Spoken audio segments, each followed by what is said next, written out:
Hola a todos, bienvenidos a Explorando nuestro Nuevo Testamento, donde estamos explorando de Mateo a Apocalipsis, nuestro Nuevo Testamento pasaje por pasaje. Y el día de hoy vamos a explorar el pasaje de Mateo 2 del 13 al 23. En la Reina Valera el título está como Matanza de los niños. En la Biblia de las Américas está dividido en tres partes. Está en Huida a Egipto, la matanza de los niños y retorno a Nazaret. Entonces voy a leer de corrido versión el Biblia de las Américas para comenzar.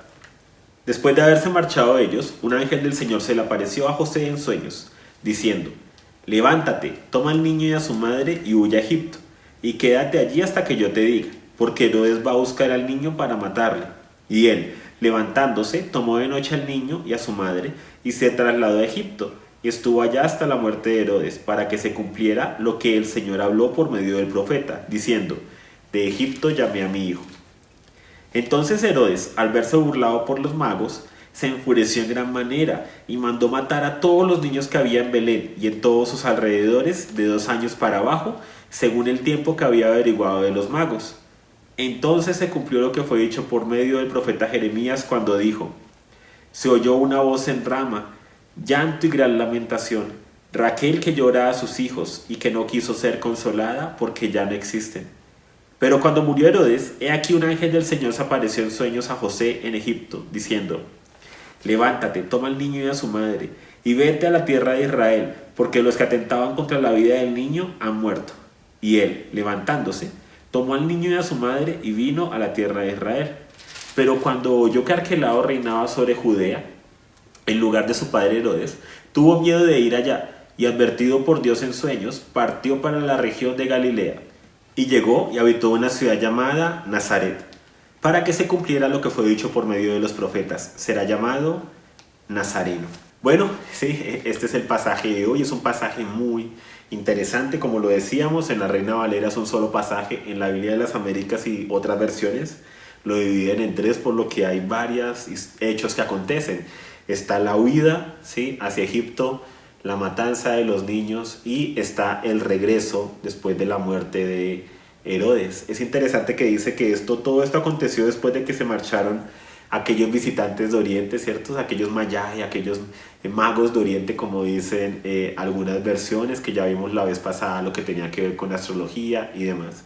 Es interesante que el Señor les advierte a ellos no regresar a Jerusalén, al tiempo que le advierte a José que se vaya, ¿sí?, a Egipto. Entonces es muy bonito cómo el Señor tiene cuidado de todo, ¿sí?, y cuidado aún de todos. O sea, cómo les advierte a los magos que no vuelvan, ¿sí?, a Jerusalén, porque de pronto podían ser interrogados, porque de pronto podían ser amenazados, de pronto podía correr en riesgo su vida. Pero es interesante que así ellos hubieran caído en manos de Herodes, el Señor ya había preparado el escape para José y su familia, ¿sí?, y para el bebé, ¿cierto?, para Jesucristo. Entonces es interesante ver cómo aún así Él tiene cuidado de cada detalle, de cada persona, y cómo vienen estas advertencias, ¿no? Dice: después de haberse marchado ellos, un ángel del Señor se le apareció a José en sueños, diciendo: levántate, toma al niño y a su madre y huye a Egipto, y quédate allí hasta que yo te diga, porque Herodes va a buscar al niño para matarle. De nuevo José, así como el José, ¿cierto?, hijo de Israel, por medio de sueños, ¿sí?, en esta ocasión por medio de un sueño, huye a Egipto. Es interesante que no es un viaje cualquiera, ¿cierto?, la expresión huir, o sea, es una expresión muy fuerte, y vemos la obediencia de él. Dice que levantándose tomó de noche al niño, o sea, se despertó. Alguna versión dice que fue levantado, ¿sí?, como si apenas pasó el sueño, pasó la visión, fue levantado. Y es interesante que la obediencia es inmediata. Sí, es interesante el orden en que se dan las cosas. Dice: tomó al niño y a su madre. O sea, es interesante cómo el centro continúa siendo Jesucristo, cómo el centro de la historia es Jesucristo. Es triste ver cómo en este momento es más seguro para Jesucristo, ¿sí?, el Mesías prometido de Israel, es más seguro estar en Egipto que estar en Judea que están en la tierra de Israel. O sea, cómo han cambiado las cosas, cómo el ente político religioso de Israel está envuelto en tantas maquinarias, ¿sí? En tantas maquinaciones y envuelto en tanta política y en tanta cosa con todo alrededor, y está tan mundanizado. Herodes está tan enceguecido por su rabia que el sitio más seguro no es la tierra de Israel, sino Egipto. Y a través de la historia de Israel así ha sido. Egipto ha sido un lugar de refugio temporal.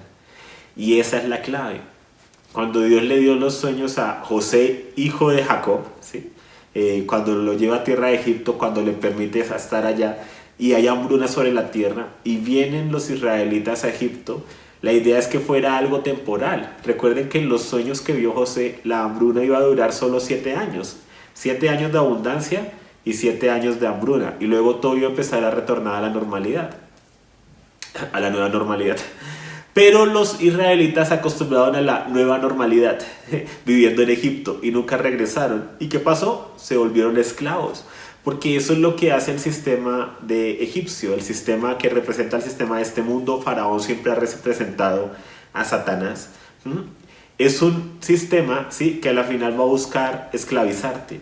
Por eso es que es un refugio temporal. Por eso el pasaje no termina con Jesús creciendo en Egipto, sino que apenas pasa el peligro, apenas pasan, digamos, esos 7 años, ¿cierto? Apenas pasa que ya muere Herodes y dice que murieron todos los que buscaban al niño. Apenas pasa esto, ya no es un buen lugar para estar. O sea, mientras hay una emergencia, Egipto, ¿sí?, es un lugar de refugio, es un lugar necesario. Mientras se pasa de pronto un problema, mientras se pasa algo, guiados de la mano de Dios. Aquí era un tema de vida o muerte. Pero Egipto nunca es nuestro hogar. Egipto no es el lugar para que crezca el Cristo, el Hijo del Dios viviente. Por eso es que muchos de nosotros, muchas personas, ¿sí?, en su caminar espiritual, cuando van y se refugian a Egipto y cuando hacen del mundo su morada, no puede crecer en ellos el Hijo de Dios, no pueden ser formados a la imagen y semejanza de Jesucristo, porque el sistema egipcio es algo que debe ser temporal, ¿sí? No es un lugar para los hijos de Dios. Ahora, otra cosa que me parece interesante, que me parece bonito pensar es, metámonos en la historia. Ya había nacido Jesucristo, José había recibido desde antes de su nacimiento el mensaje de que este era el que iba a salvar a Israel de sus pecados. Vienen estos personajes del oriente. Recuerden que estamos quedándonos con la historia según Mateo. ¿Listo? Por eso no estamos... Sabemos que hay muchos otros aspectos que nos cuentan Lucas y demás, pero vamos a seguir con la línea de la historia que nos está contando Mateo. Entonces, desde esa perspectiva, vienen estos personajes del oriente, una caravana con incienso, con oro, con mirra, a honrar, ¿sí?, a adorar a Jesucristo. Los astros, ¿sí?, la creación entera se ha alineado para dar señales de que este es el rey prometido por Dios. Ángeles, ¿sí?, se le han aparecido a José en sueños para decirle que este es, ¿sí? Y vienen estos dignatarios, ¿sí?, acaban de honrarlo, ¿sí? Por ende ellos también se debieron haber sentido honrados porque era su hijo. Sí, están José y María, Jesús, se van estos dignatarios y todo parece tan hermoso porque imagínense, o sea, hay una nueva vida, ¿sí?, en el hogar, ¿sí?, una nueva criatura hermosa, preciosa, un nuevo hijo, varón, ¿sí?, está ahí en el hogar, está con José, está con María, ¿sí? El sueño de muchos padres, ¿sí?, el sueño de muchas familias, de muchos esposos, el poder, ¿sí?, dar a luz a un hijo, el poder tener a alguien a quien cuidar. Y fuera de eso es el Mesías prometido, ¿sí? O sea, es el que va a salvar al pueblo de sus pecados. Y fuera de eso vienen estos hombres de Oriente diciendo que siguieron las estrellas y los astros y a confirmar y a traer regalos. O sea, imagínense en el gozo que se debía estar viviendo en el hogar, el gozo que debían de estar viviendo ellos. Ellos, por lo que vemos, ¿cierto?, eran de un trasfondo muy humilde.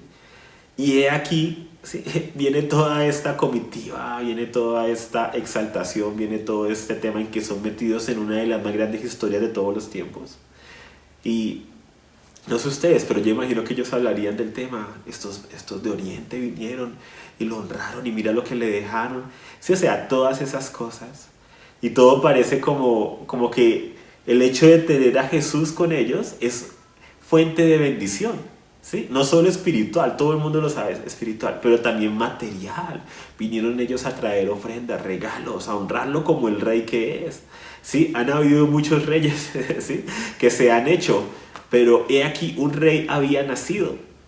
O sea, aquel que ya era rey por derecho, por esencia, el Mesías, el Hijo del Dios viviente, el que ha estado siempre ahí en las alturas, el que ha estado siempre ahí revelando a Dios, el que los ha acompañado desde Génesis, se había hecho hombre. Sí, el rey estaba ahí, el Mesías prometido, y estaba con ellos, y con ello venía una bendición, no solamente espiritual, no solamente emocional, pero también física con la visita de estos. Y se van ellos. Y quedan ellos, yo los imagino hablando, pensando, ¿sí? Soñando, ¿qué van a hacer? O sea, ¿sí? Ver todo este honor, toda esta pompa, es como el momento cumbre, ¿sí? Yo creo que por eso la historia de lo que llamamos la natividad, ¿sí? La historia aquí de la parte del nacimiento de Jesucristo y todo, esta parte llega a un culmen tan bonito, o sea, a un punto tan alto que por eso... en la época de diciembre, en otras épocas, sacan películas, sacan series, sacan obras, porque es como una historia que termina muy bonita. ¿Sí? El Hijo de Dios nace y le trae regalos, los magos lo adoran, ¿sí? Y es como que o sea, llega al punto cumbre. Pero de repente, toda esa felicidad, ¿sí? Toda esa hermosura, en un solo momento, en una sola noche, es opacada. Porque José tiene un sueño. Y José tiene un sueño que no es para nada agradable. José tiene un sueño que le dice: levántate, toma al niño y a su madre y huye a Egipto, y quédate allí hasta que yo te diga. Porque Herodes va a buscar al niño para matarle. Es interesante porque aquí dice: Herodes va a buscar al niño para matarle. Otras versiones dicen: él no, va a buscar al niño para destruirlo, como si se tratara de un edificio. ¿Por qué? Porque Jesucristo es, ¿cierto? El tabernáculo de Dios con los hombres, es el templo de Dios, la morada del Espíritu de Dios. Pero no solo eso, esa expresión para destruirlo, en el griego es la combinación de dos palabras que habla de recontradestruir. O sea, en nuestros términos colombianos sería: lo voy a rematar. O sea, no solo lo voy a matar, lo voy a rematar. Es una manera de expresar, ¿sí? No solamente el odio, sino la acción, ¿sí? Tan destructiva que se planea hacer. No es solo matarlo, es matarlo y matarlo, o sea, matarlo con el objeto de destruirlo hasta no dejar nada.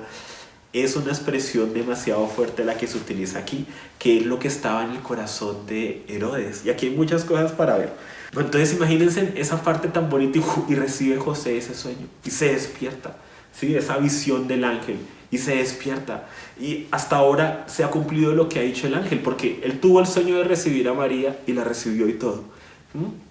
Y algunos podrán decir, de pronto con el tiempo podía dudar, como de que, ay, ¿será que sí fue un sueño de Dios? ¿Será que fue que me lo imaginé? Pero llegan estos magos de Oriente y confirman la palabra: este es el rey. Y él dice: no, definitivamente es cierto, todo esto es de Dios. Y fuera de eso viene este segundo sueño y él se levanta, pero ese segundo sueño es de alarma, es de advertencia, es: huyan, salgan corriendo. ¿Por qué? Porque Herodes, ¿sí? Está buscando al niño para destruirlo, para arrasarlo, para acabarlo. Y es tan hermosa la reacción de José, porque dice que él, levantándose, tomó de noche al niño y a su madre y se trasladó a Egipto. Obedeció de inmediato.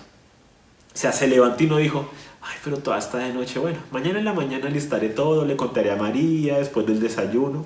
Fue como que no. O sea, el ángel dijo: huye, ¿sí? Porque vienen a matarlo, ¿sí? Es una acción, es algo que es de inmediato. Tienes que hacerlo ya y tienes que quedarte allá y no puedes devolverte hasta que yo te diga. Y José no tiene momento de pensar, no tiene momento de decir: bueno, pero es que en Egipto no conozco a nadie. ¿En Egipto qué hay? Bueno, en Egipto hay una zona, ¿sí? Está Alejandría, está una ciudad donde hay muchos judíos, está una ciudad donde se escribió el Antiguo Testamento en griego, ¿sí? La Septuaginta. Hay una población judía importante allá. Incluso algunos registros muestran que había una especie de templo, como una réplica del templo de Jerusalén, pero más en pequeño. Allá también y demás, había las sinagogas. Entonces había una comunidad judía en Egipto, siempre la ha habido allá. Entonces seguramente que él iba a llegar a esa comunidad. Pero en el momento sí, no tenía mucho que pensar. era agarrar todas las cosas, agarrar al niño, ¿cierto? A la madre, ¿sí? Y huir. O sea, la expresión es huir. Y se trasladó a Egipto. ¿Qué es interesante aquí? Que ellos estaban con Jesús.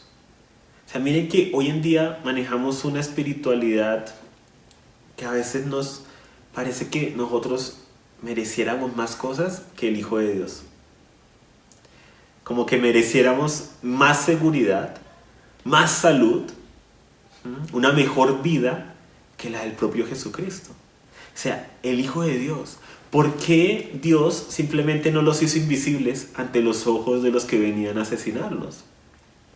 ¿Por qué Dios pone la vida en las manos de José y María, la vida del Mesías, de Jesucristo?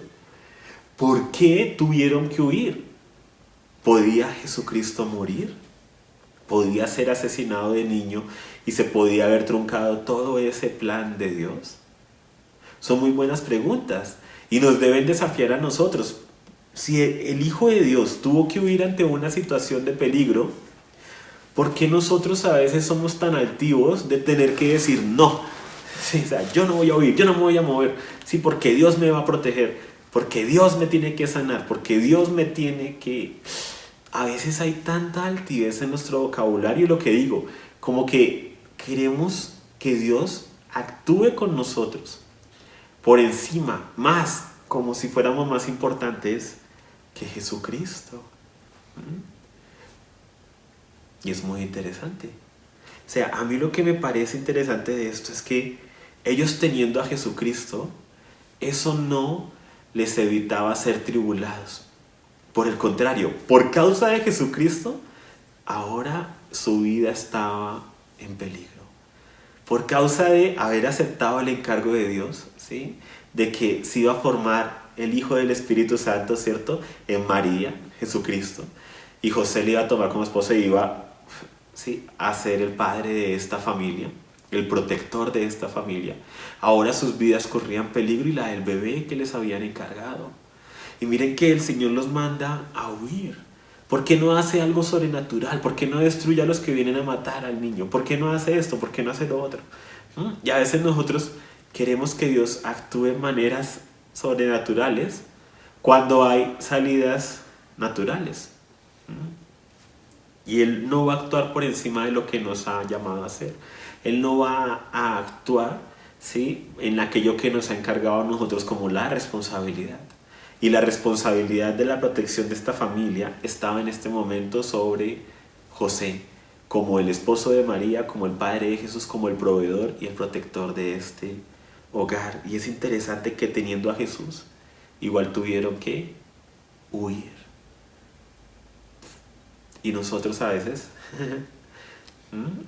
nos creemos más que Jesús en la manera en que enfrentamos las cosas, ¿sí? Y en que utilizamos la fe para decir: a mí nada me puede pasar, y a mí no me va a pasar nada, y a mí no me va a tocar ninguna enfermedad, y a mí esto y lo otro. A veces hay mucha prepotencia en ciertos círculos cristianos, en ciertos seguidores de Cristo. Pero bueno, eso es parte de lo que vemos aquí. Otra cosa que me parece impresionante es que Herodes va a buscar al niño para matarle. O sea, Herodes se enteró por medio de los magos y por medio de los escribas, ¿sí?, ¿cierto?, y sacerdotes y demás, que el Mesías prometido a Israel había de nacer en Belén. Y según las cuentas de los magos, ya había nacido, ¿sí?, más o menos en los últimos 2 años. El Mesías por el que cada 8 días en la sinagoga se oraba, se cantaba, se anhelaba. El Mesías que iba a rescatar a Israel, que iba a salvar a Israel. Y aquí llega la buena noticia de que ha nacido. Y lo que piensa Herodes: mi reino va a ser sacudido, mi reino va a terminar.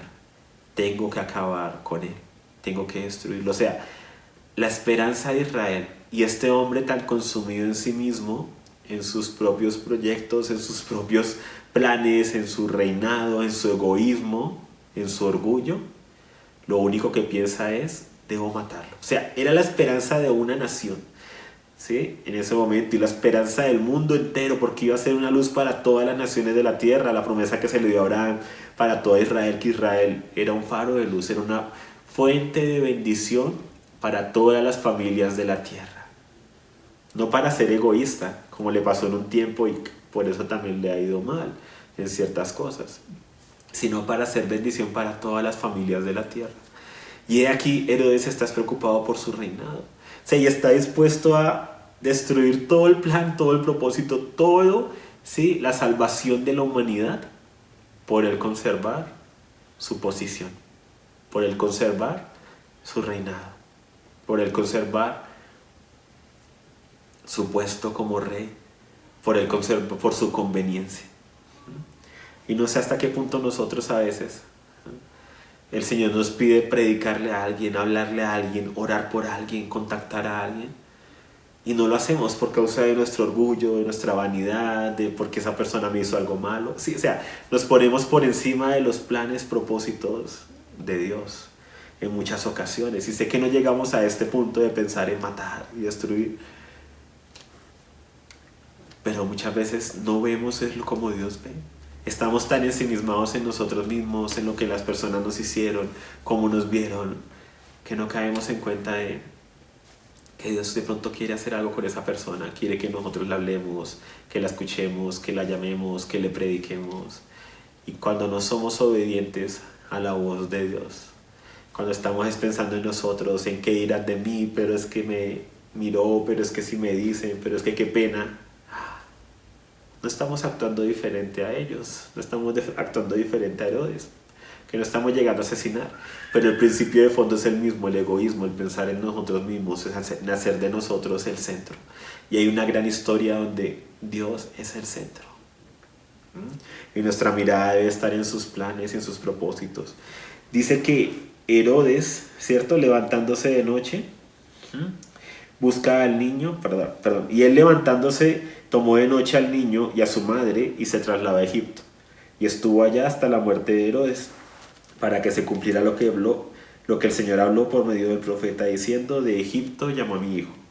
Entonces Herodes, al verse burlado por los magos, se enfureció en gran manera. Lo que hace el enojo, ¿no? El enojo puede llegar a enceguecer, puede llegar al asesinato. Herodes era, ya lo hablamos la vez pasada, reconocido por sus asesinatos, por ser muy volátil, quería ganar, quería quedar bien con todos, ¿sí? Quería ganar, ¿sí? La buena voluntad de todos, quería ganarle los elogios de todos. Él buscaba quedar bien con los judíos, él buscaba quedar bien con Roma, él buscaba quedar bien con todos a su alrededor. Hizo unas obras espectaculares, cual nunca se habían visto antes en toda la región de Judea, en toda la región de Palestina. O sea, fue muy reconocido históricamente por todas las obras que hizo. Hizo gimnasios, anfiteatros, reconstruyó calles, construyó calles nuevas, reconstruyó el templo de Jerusalén, reconstruyó los palacios, construyó fortalezas militares, construyó murallas de ciudades. O sea, hizo una obra de construcción súper espectacular. Pero en medio de eso, ¿sí? Con todo lo que hablamos la vez pasada, asesinatos y todo lo demás, siempre buscaba la aprobación de los demás. Y miren cómo buscar la aprobación de los demás y a veces vivir en pos de lo que los demás pueden decir nos puede llenar de envidia. O sea, él tenía envidia de un niño y estaba dispuesto a matar a todos esos niños por no perder su posición. ¿Qué tan frágil tienes que ser para atemorizarte de que un niño te va a quitar todo lo que tienes? De que vas a perder todo por causa de un niño. O sea, cuán frágil es ese reinado, cuán frágil era su carácter para llegar al punto de mandar a matar a los niños. Ahora, lo interesante es que los evangelios son el único registro histórico de esta matanza. Entonces algunos dicen, sí, ven, esa matanza no aconteció, eso es un mito, eso es una manera de expresarlo. Pero resulta que es que Belén era muy pequeño en esa época, ¿sí? Y no es como que si tú vas a un pueblo, ¿sí? O sea, no vas a encontrar 1000 niños de 2 años o menos. O sea, encontrarás 1 o 2. O sea, encuentras poquitos niños en ese rango de edad, según la población de la ciudad. Y esto era un pueblo, ¿sí? Algunos estiman que máximo tenía 1000 personas, otros hablan de 500. Bueno, El caso es que habían tan poquitas personas que definitivamente aquellos niños que murieron, ¿sí? Con que hubiera muerto uno, ¿sí? Y murió por lo menos uno, porque aquí dice que se levantó una voz de llanto, ¿sí? Ya era un asesinato, ya era más que suficiente. ¿Mm? Pero entonces decir que porque ¿sí? No quedó el registro histórico de algo que obviamente Herodes hizo en secreto, ¿sí? Pues no tiene sentido. ¿Mm? No vamos a ir en contra de lo que dice la palabra. Dice que él se sintió burlado, se enfureció en gran manera y mandó a matar a todos los niños que había en Belén y todos sus alrededores de 2 años para abajo, según el tiempo que había averiguado de los magos. Entonces vemos que esta es una persona que es súper calculadora. Cuando él estuvo con los magos en la visita diplomática en los capítulos anteriores, hablando con ellos, indagando con ellos, me lo imagino tomándose algo y demás. Y todo lo que él quería saber era para qué, para saber cómo destruir al niño. Él ya tenía ese plan en su mente, o sea, sí, él ya tenía su plan B, él ya sabía lo que quería indagar, quería saber más o menos la edad, quería saber si era una persona ya grande o si era tan solo un niño, pero también todo este plan él ya lo venía maquinando, no fue algo que se le ocurrió de un momento para otro únicamente, se nota que hay toda una maquinación. Y es interesante porque Herodes en Jerusalén representa en este momento a Satanás y a Faraón en Egipto. Y así como con Moisés, ¿sí? Faraón buscó destruir a los niños. Aquí, ¿sí? Herodes, ¿sí? En Jerusalén. ¿Sí? Jerusalén, los profetas muchas veces la llaman Egipto, ¿sí? De una manera peyorativa, ¿sí? Por causa de su corrupción y demás. Y aquí Herodes está actuando como ese faraón que manda a matar a los niños por causa de su ego tan frágil. Entonces se cumplió lo que fue dicho por medio del profeta Jeremías cuando dijo: se oyó una voz en Rama, llanto y gran lamentación, Raquel que llora a sus hijos y que no quiso ser consolada porque ya no existen. Es muy interesante porque Raquel era la amada de Jacob. Recuerden, él tuvo que trabajar 7 años para casarse y se casó fue con Lea porque era la mayor y trabajó otros 7 años para poder casarse con Raquel y luego trabajó otros 7 años, sí, 21 años estuvo trabajando de su suegro, sí, y Raquel era la amada, la que él más amaba, la que él más anhelaba, y de Raquel tuvo realmente a 2 hijos, a José y a Benjamín. Y Raquel nos cuenta en la Biblia que fue enterrada cerca a Belén, en Belén. Entonces por eso cuando dice esta expresión de que se oyó una voz en Rama, Rama es una ciudad que queda al norte de Jerusalén, Belén queda al sur de Jerusalén. O sea, se dice que el llanto de Raquel por sus hijos, por sus hijos, ¿sí? Llega desde abajo, desde la tierra de Benjamín hasta arriba, ¿sí? a la tierra de Neftalí, ¿sí? Donde está Rama. Entonces es muy interesante, es una expresión de decir cuánto clamó la tierra, cuánto clamaron, ¿sí? Esas madres, ¿sí? Cuánto clamaron por sus hijos. Y es aquí donde la historia del Mesías, hermosa y preciosa, tiene este capítulo de tristeza, donde hace unos cuantos versículos estamos celebrando con los magos que han nacido, están adorándole, están esto. Ahora hay llanto y gran lamentación. Cuando Belén vio llegar una caravana de Oriente a reconocer al rey de los judíos y a reconocer al Mesías prometido para la humanidad, ahora viene una caravana de Jerusalén que busca matar y destruirlo, donde vino honra de tierras lejanas que no eran Israel. Del propio Israel viene deshonra, viene sufrimiento. Por eso se habla de Jesucristo, el varón de dolores, ¿cierto? De sufrimiento, por causa de lo que vivió y desde muy pequeño, ¿sí? Todo lo que sufrieron sus padres en esa huida por evitar eso y lo que sufrieron aquellos que estaban en Belén. Y aquí es donde podemos hacer una pregunta que es muy popular hoy en día, ¿sí? Que siempre ha sido muy popular, que la gente hace, y es: ¿por qué le pasan cosas malas a la gente buena? ¿Por qué murieron estos niños? ¿Por qué Jesús, o sea, sin pecado, tuvo que huir? O sea, aún el Hijo de Dios tuvo que huir a Egipto. Gracias a Agustín, aunque no es el tema de ahora, pero Agustín fue un católico y es muy reconocido tanto por los católicos como por los protestantes, los evangélicos. Se llama, algunos le llaman el padre de la teología, ¿sí? Porque muchas cosas teológicas que él dijo y que él habló continúan estando en piedra en muchos seminarios, institutos teológicos a nivel del mundo. Entre ellas, él fue el primero, o bueno, fue el primero en sistematizar el tema de que Dios tiene el control de todas las cosas, en el sentido de que todo pasa por la voluntad de Dios, como si hubiese un plan ya preestablecido. Entonces, cuando uno escucha frases que dicen, por ejemplo, bueno, Dios actúa en maneras misteriosas, es una manera de rendirse, ¿sí?, a que lo que está pasando es voluntad de Dios, como si Dios fuera el gran controlador.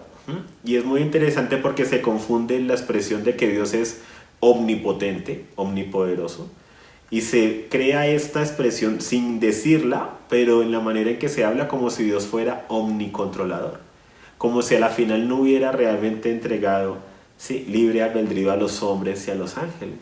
El problema con esto es que se hace a Dios como el culpable último de todos los sufrimientos del hombre, porque si Dios controla todas las cosas, ¿tú cómo le vas a llegar con ese mensaje a personas que han sido violadas, mutiladas, que han perdido a sus padres? ¿Qué vamos a decir acerca de lo que pasó en la Segunda Guerra Mundial con todas las personas que murieron en los campamentos nazis? Si todo eso es parte del gran misterio de cómo actúa Dios. Sí, o sea, es algo que es muy peligroso porque a la final le carga la responsabilidad de Dios por el mal que hay en el mundo.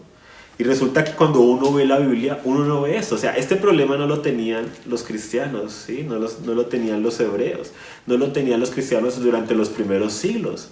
Porque ellos entendían algo. La tierra era una zona de guerra por causa de el libre albedrío, por causa de la libertad de voluntad que se le había entregado tanto a los seres espirituales como a los seres naturales, tanto a los ángeles como a los hombres. Y que por causa de esta libre voluntad, ángeles se habían rebelado en contra de Dios y hombres se han rebelado en contra del conocimiento de Dios. Y que esta maldad de los hombres y esta maldad de los ángeles ha generado, ¿sí?, lo que llamamos el pecado en la tierra, la maldad, ¿sí? Y es culpa de los hombres, o sea, y es culpa de las tinieblas que han incitado, que continúan incitando, que continúan actuando detrás de bambalinas, incitando la violencia, incitando la maldad en el ser humano, y el ser humano respondiendo a ella, porque él no es un títere tampoco, genera también maldad de sí mismo. Entonces, esta es la dinámica. Estamos en una zona de guerra y hay agentes tanto naturales como espirituales con libre voluntad.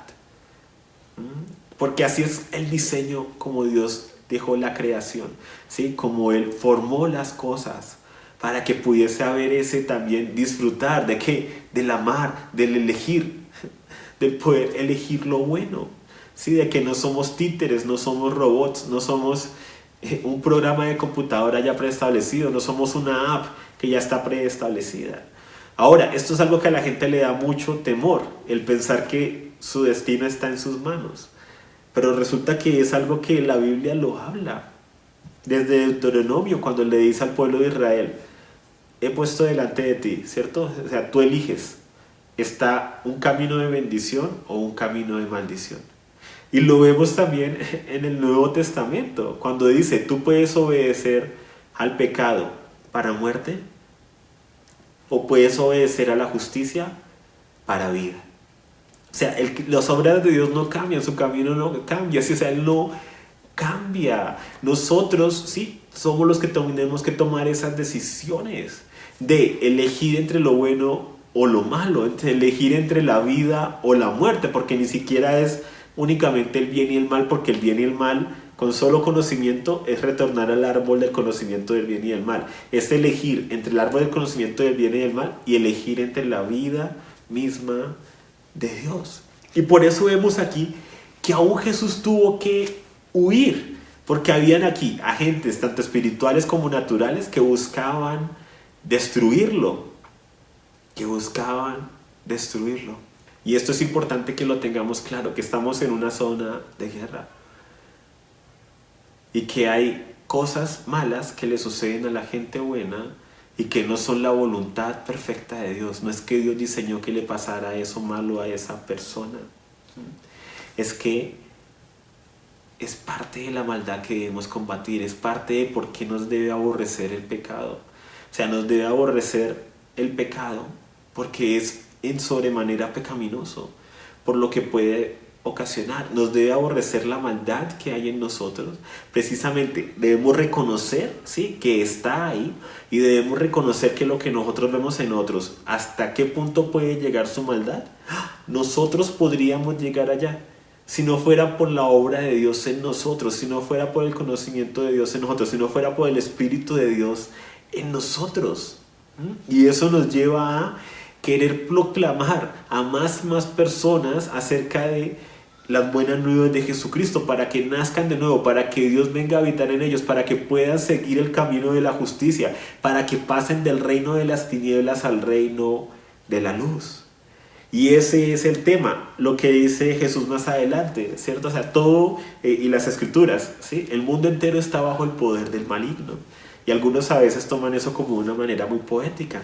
Pero cuando vemos la realidad, cuando vemos las matanzas, las violaciones, cuando vemos una serie de maquinaciones tan terribles alrededor del mundo, de asesinatos, y no solamente de asesinatos y ya, sino de tanta sevicia a la hora de generar violencia, de generar dolor, incluso a veces en las relaciones, la manera en que podemos hablarnos, la manera en que las personas se pueden hablar, en que se hieren la una a la otra con sus palabras. O sea, muestra que hay una dinámica de maldad, y esa dinámica no es diseño de Dios, no es plan de Dios. Y eso es algo que nos tenemos que sacar de aquí, esa herencia, ¿sí?, de que Dios actúe de maneras misteriosas, porque entonces eso nos quita toda responsabilidad y nos quita todo poder para actuar. Entonces, ¿para qué hacemos nada? Dejemos que las cosas pasen. ¿Para qué nos levantamos en pos de la vida y de la verdad? De pronto eso es diseño de Dios, entonces no hagamos nada. Sí, o sea, eso no tiene sentido. Entonces, ¿para qué oramos? ¿Para qué intercedemos? ¿Para qué predicamos el Evangelio? Sí, Dios actúa de manera misteriosa. Si esa persona se va a salvar, pues se salvará. Yo no tengo que predicarle. O sea, esa línea de pensamiento, ¿sí?, de que Dios actúa de manera misteriosa, así que Dios tiene el control a la final, es una manera de quitarle al hombre su responsabilidad. Y las tinieblas la han aprovechado para hacer lo que han querido en la tierra y en el territorio, porque no nos hemos parado con la autoridad que el Señor nos ha dado. Ahora, hay momentos para huir, hay momentos para pararnos firmes y hay momentos para avanzar y atacar. Lo importante es que aprendamos a discernir los tiempos, y atacar me refiero espiritualmente, no naturalmente.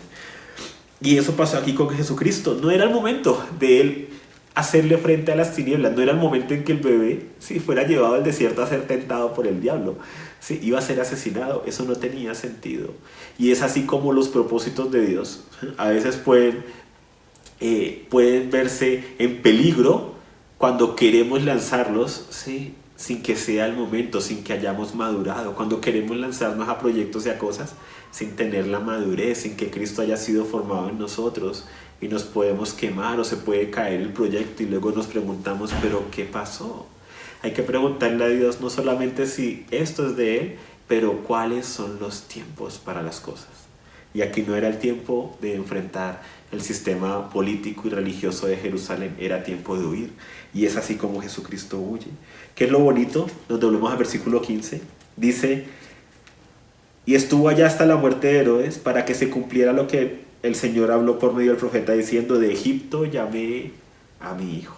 Y para redondear el tema de la elección, entonces el Señor, sí, tampoco estamos en un mundo donde todo es caos y todo nos va a salir mal. No estoy diciendo eso, pero estoy diciendo que tenemos que actuar, que tenemos que ser consecuentes, tenemos que andar en justicia, tenemos que ir de la mano del Padre, tenemos que, sí, ejercer la autoridad que Él nos ha dado en amor. Tenemos que amar sin condición, perdonar aunque tengamos la razón, orar por los que nos persiguen, actuar y hacer aquello que se nos ha encomendado, predicarle a aquellos que no han conocido el mensaje.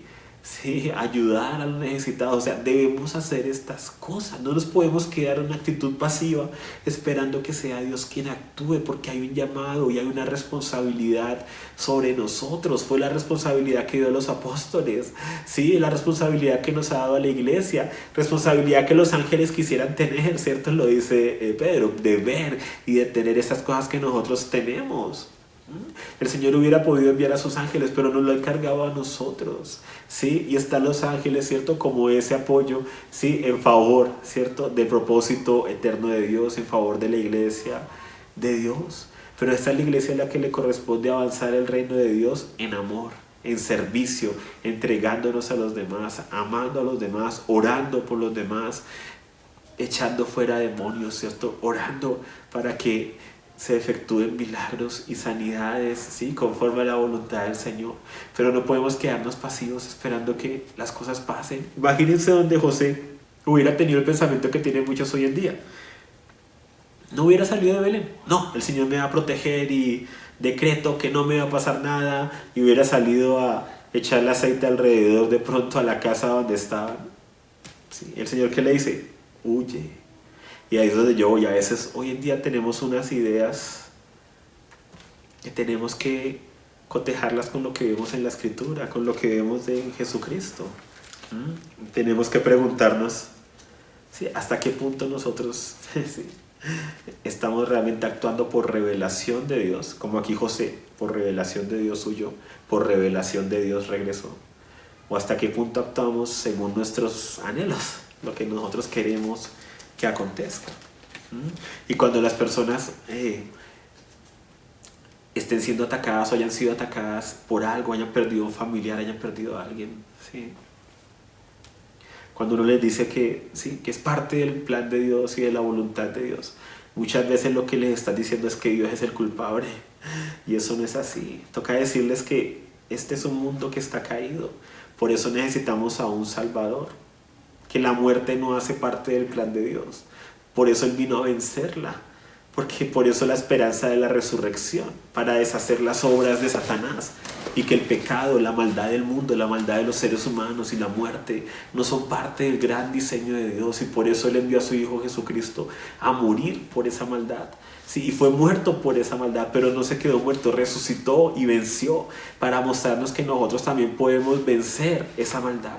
Y que se trata de que no permitamos que esa maldad gane terreno en nosotros, que no permitamos que porque alguien nos pasó mal o a un familiar nuestro, eso nos llene de una maldad y un rencor, que luego salga a hacer lo mismo y salga de esa misma fuente de maldad para con otros, sino que donde otros son guiados por las tinieblas, nosotros tomemos de la luz de Dios y de su perdón y de su amor para amar donde otros odian, para perdonar donde otros son rencorosos, para orar donde otros maldicen, para bendecir donde otros injurian e insultan.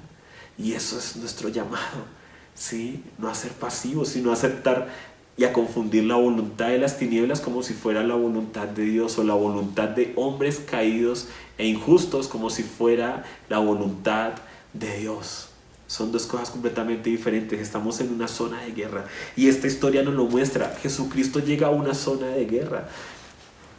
Llega a esta historia hermosa y preciosa de su nacimiento, de esos primeros 2 años recibiendo regalos, y de repente cuando Herodes se entera, viene persecución y les toca huir a Egipto, y van y huyen a Egipto, pero se quedan ahí. Ahora, ¿qué es lo hermoso? Que cuando somos enviados por Dios y Cristo está con nosotros y en nosotros, ¿sí? Egipto es un lugar de refugio, pero debemos recordar que es un lugar de refugio temporal. Temporal. Lo que no entendió Israel, que no nos pase. Y dice, de Egipto llamé a mi hijo. Y es tan hermoso porque esa escritura en Oseas 11:1 se aplica a esa Israel. Pero aquí Mateo está utilizando la llave que les dio Jesucristo. En Juan 5:39 nos dice, Jesucristo dice, ustedes buscan las escrituras porque creen que en ellas hay vida eterna, pero ellas son las que dan testimonio de mí. O sea, toda la escritura habla de Jesucristo. Y por eso aquí Mateo toma del profeta Oseas esta expresión y dice, esto es acerca de Jesucristo. Toma del profeta Jeremías la otra expresión y dice, esto es acerca de Jesucristo. O sea, está diciendo, Al decir fue cumplido, está diciendo, toda la escritura nos lleva a un solo lugar, a Jesucristo y a su historia. Y muchas veces nosotros vamos a las escrituras a ver qué nos dicen a nosotros, a ver cómo nos llenan a nosotros, a ver cómo nos viven a nosotros. Y eso es parte del paquete, ¿sí? El Señor nos consuela, nos da ánimo, nos levanta, Él es hermoso. Pero no debemos perder de vista que las escrituras nos deben llevar es a Cristo, a conocer más de Cristo, a amar más a Cristo, a avanzar el reino en Cristo, ¿sí? Y que la escritura es uno de los caminos, ¿cierto? Que nos lleva a Jesucristo. Toda ella, ¿sí? Apunta a Jesucristo. Él es el centro, porque todo fue creado de Él, todo es por medio de Él y todo es para Él, como lo dicen Romanos, ¿cierto? Y esto es precioso. De Egipto llamé a mi hijo, y esa expresión es tan hermosa, porque Jesucristo llamaba a Egipto, ¿cierto? Por causa de la persecución. De alguna manera todos nosotros, Egipto representando el mundo y el reino de las tinieblas bajo Satanás, somos llamados de allá, ¿sí? Cuando Dios nos llama a conocer al Hijo, a recibirlo, a creer en el Hijo, en Jesucristo, en el Mesías, a recibir esa vida eterna, a recibir el Espíritu en nosotros, a nacer de nuevo. Y salimos de Egipto, sal de ella, pueblo mío. Por eso en Juan dice, el que ama al mundo no ha conocido a Dios, porque todo aquel que conoce a Dios sale del sistema del mundo, sale de hacer las cosas como el mundo las hace, sale de amar lo que el mundo ama. Salimos de allá, ¿cómo vamos a volver allá cuando hemos sido llamados a algo mucho más sublime y más glorioso, a que Cristo sea formado en nosotros? Pero cuando murió Herodes, he aquí un ángel del Señor se le apareció en sueños a José en Egipto diciendo, levántate, toma al niño y a su madre y vete a tierra de Israel, porque los que atentaban contra la vida del niño han muerto. Y él levantándose tomó al niño y a su madre y vino a la tierra de Israel. Pero cuando oyó que Arquelao reinaba sobre Judea en lugar de su padre Herodes, tuvo miedo de ir allá, y advertido en sueños partió para la región de Galilea, y llegó y habitó en una ciudad llamada Nazaret, para que se cumpliera lo que fue dicho por medio de los profetas, será llamado Nazareno. Entonces Herodes el Grande, ¿sí? Él reinaba sobre toda Israel, puesto por Roma, ¿sí? Era un rey amigo de Roma, lo llamaban así para no llamarla colonia, para que los que estaban ahí se sintieran mejor, los súbditos. Pero cuando muere Herodes el Grande, Roma se da cuenta de que Palestina es muy complicada, con muchas revueltas. Entonces divide en tres partes, ¿sí? Judea, en Samaria y en Galilea. En Judea, que queda al sur, queda Arquelao, ¿sí? Uno de los hijos de Herodes, ¿sí? En Samaria queda un procurador romano. Y en Galilea queda otro de los hijos de Herodes, Antipas, ¿sí? Y Filipo, que es otro de los hijos de Herodes, queda en otra región, ¿sí? Más hacia el norte, al noreste de Israel. Entonces cuando regresa José, ¿sí? Con Jesús y con María, se da cuenta de que Arquelao está reinando en Judea, que es donde queda Jerusalén, donde queda Belén, y es la ruta por la cual uno regresa de Egipto hacia Israel. Y tiene miedo, ¿por qué? Porque habían dichos terribles, ¿sí? Habían dichos de que Arquelao reinaba en la habitación de su padre, una manera de decir que era igual o peor que su padre. El reinado de Arquelao no duró mucho.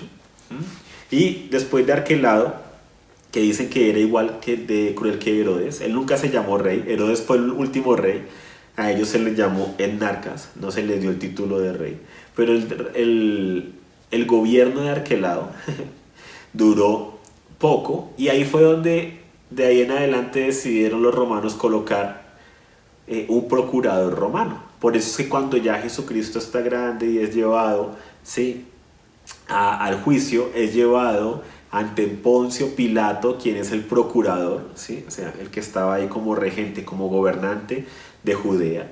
Y él dice, yo no lo puedo, ¿sí?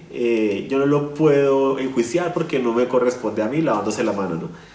Llévenselo a Herodes arriba, ¿sí? ¿Y a qué se refería? Por lo que era de Galilea, por lo que estaban divididas esos sectores. Y es bonito cómo termina el pasaje, porque dice, y llegó y habitó en una ciudad llamada Nazaret, para que se cumpliera lo dicho por el profeta, por medio de los profetas, perdón, será llamado Nazareno. Y aquí hay un problema con esa palabra nazareno, sí, porque hay muchas teorías, sí, de las cosas más aceptadas. Esa palabra puede tener relación con tres significados diferentes. Entonces, uno de los significados dicen que tiene que ver con una palabra en hebreo que significa torre de guardia, vigilancia, otra que es con la consagrado, otros dicen que no, que es proteger, preservar. Hay quienes dicen que en el hebreo se parece a una palabra que es para sembrar, para esparcir la semilla, muy bonito, que es una palabra Sara, ¿sí? Con Z. Pero usualmente se habla de que esta palabra, al él decir que, como dijeron los profetas, se toma que debe estar hablando de Isaías 11:1, donde dice, y brotará un retoño del tronco de Isaí, y un vástago de sus raíces dará fruto. Y dicen, esa palabra nazareno viene de ahí porque esa palabra vástago es netzer, que es muy parecida a nazareno, ¿sí? En el hebreo, que significa tallo nuevo que brota de un árbol. O sea, un vástago es un tallo nuevo que brota de un árbol. Es interesante que Jesús es conocido como Jesús de Nazaret o Jesús el Nazareno. Y es una expresión que a veces los demonios utilizan y las personas utilizaban de manera peyorativa, por lo que de Nazaret era tenida en muy baja estima. Es tan así que no aparece en los registros, o sea, era tenida en una muy baja estima por los judíos. Ya de por sí Galilea era tenida en baja estima, porque en Galilea se calculaba que la mitad de la población era gentil y la mitad de la población eran judíos. Entonces los judíos del sur en Judea despreciaban a los galileos porque no los consideraban tan pura sangre en cierto sentido, despreciaban esa región porque estaba más helenizada, porque tenía más contacto, ¿sí? Con la cultura griega, con la cultura grecorromana y demás. Entonces había un desprecio hacia la región del norte, a Galilea. Y fuera de eso, ¿sí? La región de Galilea se dividía entre Galilea Alta y Galilea Baja, y había un desprecio mayor por Galilea Alta, y había ciudades como Nazaret que eran aún más despreciadas. Y es interesante cómo ahí es donde Jesucristo es llevado para que crezca su infancia, y cómo se identifica con ese lugar de desprecio. Y es ahí donde se cumple también la palabra, ¿sí? De que iba a ser menospreciado, porque se utiliza su lugar de origen como un insulto. Muchas ocasiones cuando le dicen Jesús de Nazaret, dependiendo de quién se lo diga, puede estar siendo un elogio o insulto. Para los cristianos era una expresión de orgullo, al punto que incluso los ángeles, después de que resucitan, hablan de Jesús de Nazaret y le dan, ¿sí? Donde las tinieblas quisieron utilizarlo como un insulto, ¿sí? Los ángeles aquí le dan una dimensión de que es orgullo, ¿sí? Porque es de una manera de decir, este Jesús que es el tallo nuevo que brota de un árbol, este nuevo vástago, esta cosa nueva, ¿sí? De parte de Dios. Es una cosa, pero me refiero lo nuevo que Dios está haciendo por medio de Jesucristo. Pero también este varón de dolores, ¿sí? Sufrido, experto, ¿cierto? En quebranto. Este hombre que ha sido despreciado, ¿sí? Ha venido a ser el Salvador del mundo. Y eso es hermoso, ¿sí? Lo que el Señor hace. Podía escoger habitar en cualquier región, en la región más popular de Israel, la más reconocida. Nunca fue reconocido como Jesús de Belén, sino como Jesús de Nazaret. ¿Sí? ¿Y es por qué? Porque Él decidió cargar en sí mismo el reproche, la vergüenza, el pecado de nosotros. Y es tan hermoso lo que hace Jesucristo. Y es tan hermoso lo que podemos ver en su palabra. Y por eso es tan tremendo cómo Jesucristo puede vivir todos estos procesos, cómo puede aceptar humildemente todas estas cosas, cómo huye cuando debe huir, pero cómo, ¿cierto?, regresa cuando debe regresar, cómo se reconoce los tiempos de Dios, y cómo nosotros a veces queremos pasar por encima de Jesucristo. Cuando en Pedro se nos dice que Él sufrió para que nosotros siguiéramos sus pisadas, y no está diciendo que nuestra vida va a estar llena de sufrimiento, pero tampoco va a estar diciendo que nunca vamos a sufrir. Toca aprender a reconocer, ¿sí?, cuando el sufrimiento de qué fuente viene. Si la fuente es una mala decisión que yo tomé y abrí una puerta que no debía por causa del pecado. Si fue una mala decisión que otra persona tomó y por eso vino sufrimiento a mi vida, o vino una situación a mi vida. Una persona puede tomar una mala decisión y ocurre un accidente y me puede afectar a mí o a mi familia. O las tinieblas también, incitando y buscando destruir la obra de Dios.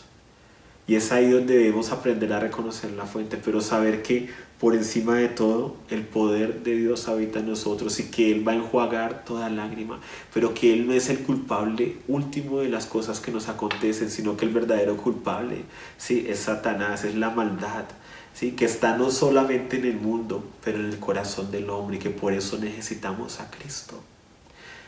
Hasta que un hombre no reconoce la maldad que está en su interior, no va a buscar a un Salvador. Mientras uno crea que es bueno, no tiene necesidad de un Salvador y va a mirar por encima del hombro a otros. Pero cuando reconocemos que hay maldad allá afuera, pero que también hay maldad en nosotros, y que de nosotros salen malos pensamientos y que a veces quisiéramos hacer, ¿sí?, cosas malas y que podríamos llegar a hacerlas como todos los demás. Si no reconocemos eso, no vamos a buscar a ese Salvador para que venga a habitar en nosotros, ¿sí?, y nos lleve por ese camino de justicia y de luz y nos traslade del reino de las tinieblas al reino de la luz. Esto es precioso. Tenemos un Cristo tan grande que determinó comenzar con lo más pequeño, en la región más recóndita, cuya historia comienza con esplendor, pero también está llena de tragedia. Y nos muestra esa mezcla, ¿cierto?, de victorias y derrotas, de alegrías, pero también de sufrimientos que hacen parte de la vida. Pero como eso no nos debe detener, debemos sobreponernos a eso, debemos avanzar de las manos de Dios y poner la mirada en el propósito eterno de Dios. Que hay un propósito y que todo lleva a Jesucristo. Y que debemos hacer parte de esa gran historia y predicar a otros y amar a otros y perdonar a otros. Que sea más de Cristo en nosotros. Amén. Que Dios te continúe bendiciendo y nos vemos hasta la próxima.